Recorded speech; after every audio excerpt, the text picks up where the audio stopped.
Hi, this is Eric with Parts Doctor, and today we're going to show you how to replace the vegetable pane glass on your GE refrigerator.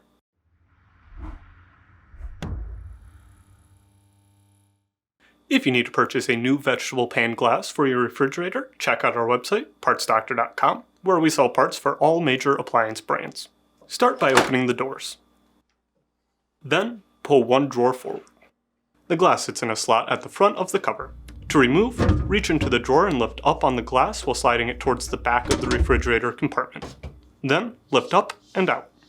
If you need to purchase a new vegetable pane glass, you can check out our website, partsdoctor.com. We'll leave a link in the description below. You want to make sure you are searching with the model number from the tag on your refrigerator to make sure you're getting the correct part. To install, set the glass on the frame and slide it towards the front of the refrigerator until it falls into place.